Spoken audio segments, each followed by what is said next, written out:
goboleed ma ahane waa magaalooyin kuwa jooga waxaa la yiraahdaa miisaal ahaan dawlad goboleed hal magaalo waa miisaal ahaan Kismaayo meel kale u dhaqaaqi karta male waa oodanta Baydhabo waa oodanta waa laba dawlad goboleed waa laba madaxweyne waana laba dawlad goboleed labadaas magaalo ah wax kale oo la tagi karo ma jiraan hadda waa aragta mid kale oo Cabdikariin waa cadaado inta looga ma bixi karo dawlad goboleed marka waxa la dhihi karaa Puntland iyo Somaliland maxaa yeelay waa isu socon karaa galkacyad inta baabuurkaaga ka qaadan aad waxaad gali kartaa Boosaaso ta kalena tabta waa marka hadii dawlad goboleed waxa la dhihi karaa marka ay degmooyinka xukunto oo ay wareegi karto oo ay shaqay karto laakiin dawlad goboleed hal magaalo oo diyaarad lagu duulay ee diyaaradaas ma taqaana qofkii markaas xoo ahay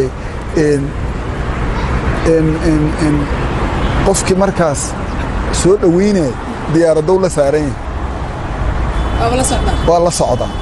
markaas oo inta ka degto oo inta madaxweynuhu ma ku jiri oo inta ka degto sacabka wax ka gela waa been la camiray dawlad goboleed waxa la yiraahdaa markii oo madaxweynuhu oo markaas tuulooyinka iyo degmooyinka oo kormeeri kari waxna uu ku kordhi kariyo waxna uu weydiisan kariyo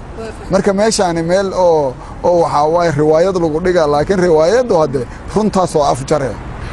salaad adiga dawlad goboleedka hadda waxaad sheegtay Puntland inuu dawlad yahay maamul fiican yahay muddo maamul soo jirana waa yahay way taagsadeen maamulada Somaliland muddo jiray inkastoo ay dawlad madax banaan rabaan marar badan waxaan kugu arkay adoo garowga meelahaas tagaayo kuwaad ka qayb gashay xafladooda iyo munaasabadaha maxaa la dhihi karaa horta maxaa xiriir oo kala dhaxeeyo madaxweyne dawlad goboleedna ma tiidi orka iyaga argagixisada ma jecla iyaga halkaas xiriiraad kale koonfurta waxaad ogtahay argagixisada gabaadaysiga gurigiisa ku heestaa markaas wuxuu ku leeyahay maxaa ahay igaarkayga waa hadhowna waxbuu qarxinaa anigana ujeedadayda ugu weyn waxa waaye in dalka nabad la helo oo argagixisada laga cirib tiro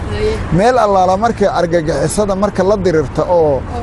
col ah oo markaas aad adiga ku laafiyo karto saaxiib aniga la maxaa yeelay hadda cadawgaas oo masaajidada xamar hadda meel lagu duka kara ma jirto masaajid kasta waxa waaye intii waa maqan yahay waa eber qof ku duka karta ma jirto waana kugu dilaya hadaad ku duka tagto